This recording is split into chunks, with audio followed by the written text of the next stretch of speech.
Hey, what's up, historians? Hope you're doing all right with those thesis statements we posted yesterday. If you need any help with any of the documents, coming together with things, please don't hesitate to reach out to me. As of this recording, we already have at least one posted, so keep it up. Just a reminder, I'll do like a little office hour Zoom Thursday from noon to 1, but please don't feel like you have to wait or hold on to questions till then. Please reach out at any time. We're going to keep going through period 8 a little bit here. So we're going to talk about presidential power in the 70s using Nixon as our main go-to. And we'll talk today about positives connected to Richard Nixon. And tomorrow, we'll talk about the negatives. So there you go. President Nixon, 1969, 1974. Now, we talked about him in our last week lesson on the end of the Vietnam War. We had saw with the Tet Offensive, with 1968, with the Democratic National Convention, Johnson is done, right? I mean, who knows what the election would have looked like if he chose to run for re-election, but he doesn't even let us entertain that thought because he refuses to run again. And in that vacuum, we saw Nixon emerge as the Republican nominee and become president. And Nixon did quite a lot with the Vietnam War. We saw him attempt what we termed Vietnamization. Let's let the South Vietnamese take up the fight themselves, and we'll be a more supporting role. He also spoke out about there being a silent majority in the country that, even though there was a loud counterculture movement, as evident with like the SDC and so forth, that the average American was supportive of the government. He vowed to end the Vietnam War, and even though we saw that wasn't entirely truthful, as engagements were expanded into the nearby countries of Laos and Cambodia, the Vietnam War does conclude under his watch with the Paris Peace Accords. This, of course, does lead to South Vietnam's fall to the north, but Nixon does see the end of the war. You'll notice, though, that these presidential years look a little goofy. 5 years? What kind of president serves 5 years? Well, one that doesn't finish their second term. We'll get to that more tomorrow. Today, let's talk about things that Nixon could really maybe hang his hat on from a legacy perspective.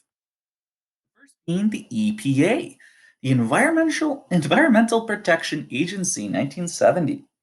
This is still around today, and it's kind of in its name, right? It's designed to protect the environment. Here's actually a quote from Nixon's State of the Union address when he starts to promote this program that he then signs into law.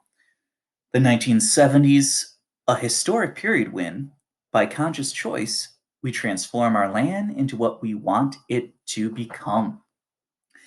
Now, like I'm thinking Teddy Roosevelt right away, right? With his progressive era conservation of nature. But it's also more than just that. This is a government program that's going to enlarge government power in terms of what can and cannot be done with America's resources.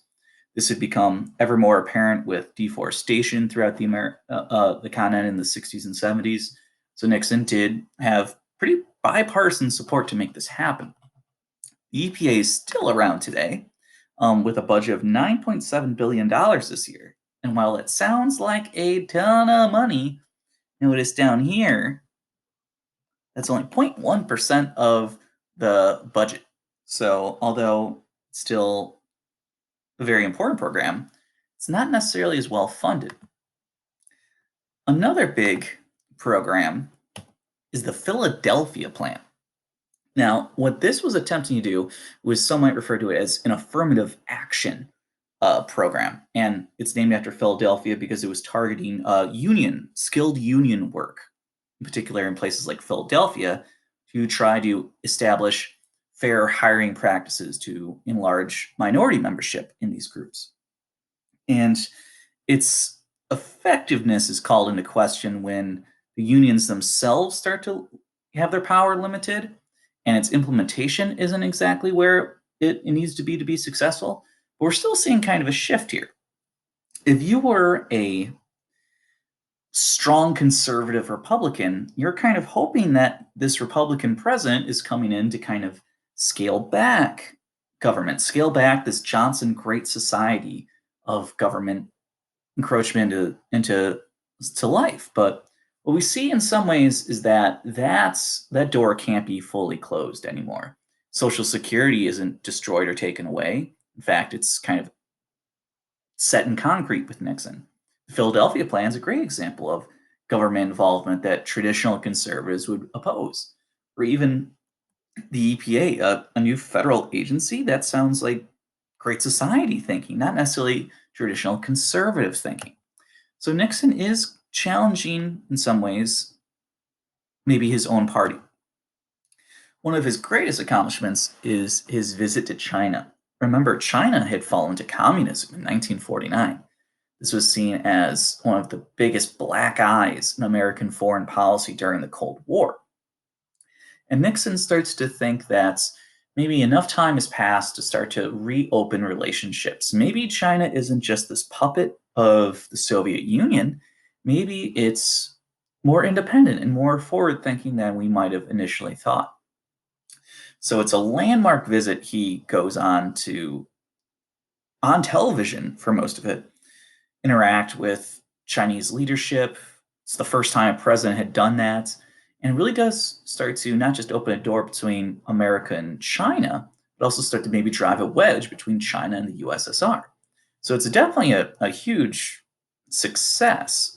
Here's a little video. If you open it up in the file itself, you can watch it. It goes into greater detail on that. Another element of success is détente. I know it's kind of an oddly spelled word, but this is another Cold War issue. So there's a variety of deals struck between Nixon and the Soviet Union that's trying to ease tensions. This is what détente really means, is trying to scale back some of this inflammatory rhetoric, right? Like, let's try and end some of these proxy wars, some of this arms race.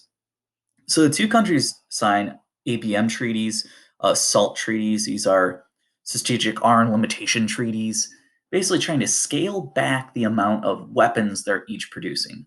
Now, there is not a straight line between this. You can't just point at détente and say, this is when the Cold War starts to end. It's a steady line down. There's going to be spikes, especially when we get to Reagan.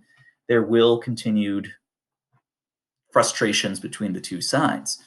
But the fact that Nixon's capable of opening up conversations not just with communist China, but trying to sign these détente influenced treaties with the Soviet Union is a very positive step. Now, tomorrow, we're going to focus more on the things Nixon's probably most notable for, some of his failures, and yes, his eventual resignation from the presidency. So we'll talk about that tomorrow.